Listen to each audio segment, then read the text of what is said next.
Advocate amendment bill 2025 सरकार के द्वारा प्रपोज किया गया है, जो 28 फरवरी 2025 तक आप लोगों व भारत के अन्य लोगों को मौका दिया गया है कि इस बिल को समझें और बाद में आपको लगता है कि इसमें कोई परेशानी है तो ऑब्जेक्शन कर सकते हैं।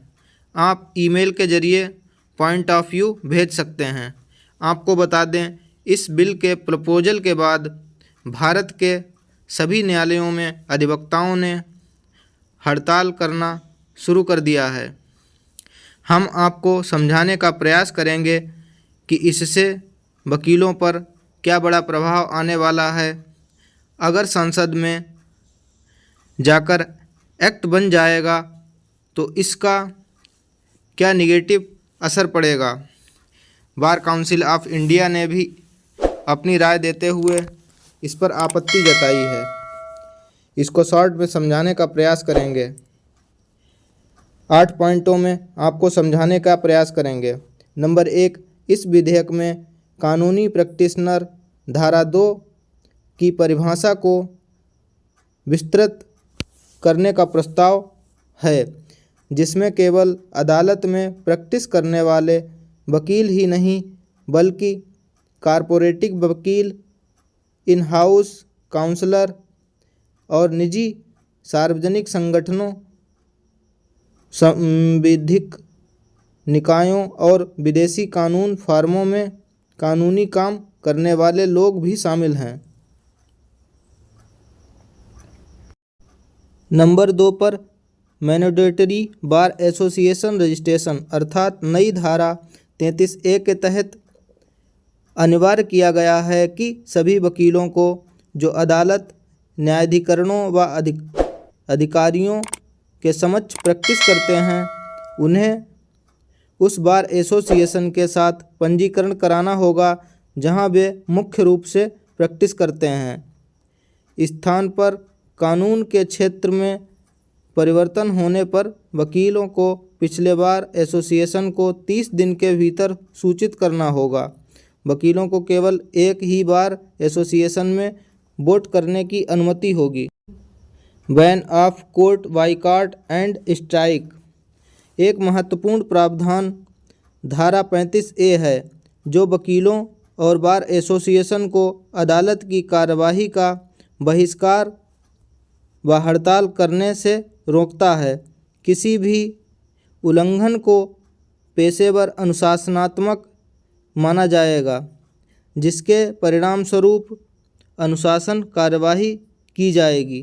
4, गवर्नमेंट ओवरसाइट एंड रेगुलेशन सरकार द्वारा नामित सदस्य BCI में अधिनियम की धारा 4 को इस प्रकार संशोधित करने का प्रस्ताव है कि केंद्रीय सरकार को बार काउंसिल ऑफ इंडिया अर्थात BCI में 3 तक सदस्य नामित करने की अनुमति मिले, जो वर्तमान में चुने गए सदस्यों के अतिरिक्त होंगे। निर्देश जारी करने की शक्ति विधेयक पर 49 भी प्रस्तुत करता है। अभी तक यह अधिकार सिर्फ BCI को ही थे। नंबर 5 सबसे महत्वपूर्ण है, जो section 45 punishment for those practising without proper authority. Section 45B liability for advocate misconduction. Section 24B removed from state roll. इसका छठा सबसे महत्वपूर्ण point verification and professional oversight अर्थात इसमें वकील की डिग्री, पता और कार्य स्थान जैसे योग्यताओं के बार बार सत्यापन का प्रस्ताव है।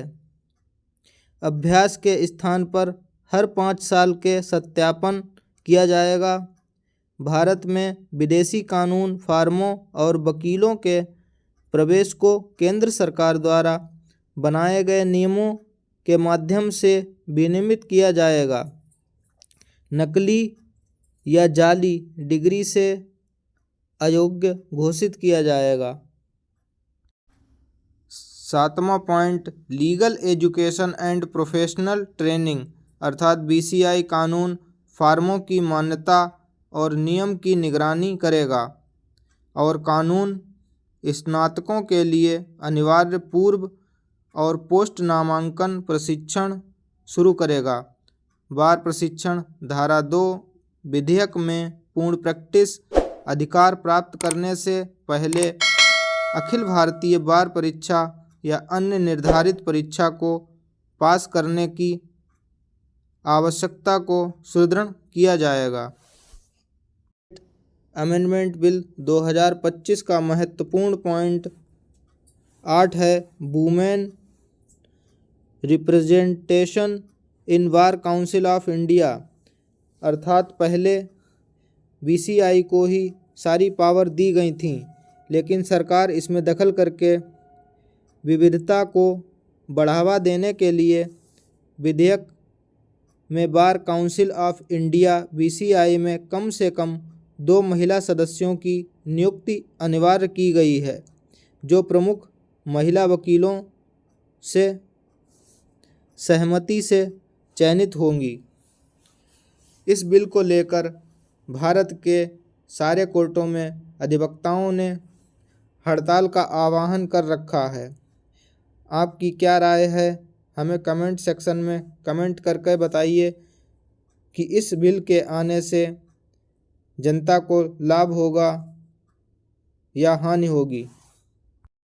साथ ही BCI ने सरकार को चेतावनी दी है कि अगर इस बिल को स्थगित नहीं किया गया तो संपूर्ण भारत में अधिवक्ता व सारी सेंट्रल बार एसोसिएशन एक साथ हड़ताल करेंगी। अभी तक आपने हमारे चैनल को सब्सक्राइब नहीं कर रखा है तो प्लीज़ सब्सक्राइब कर लें, बेल आइकॉन को दबा के नोटिफिकेशन को ऑल कर लें।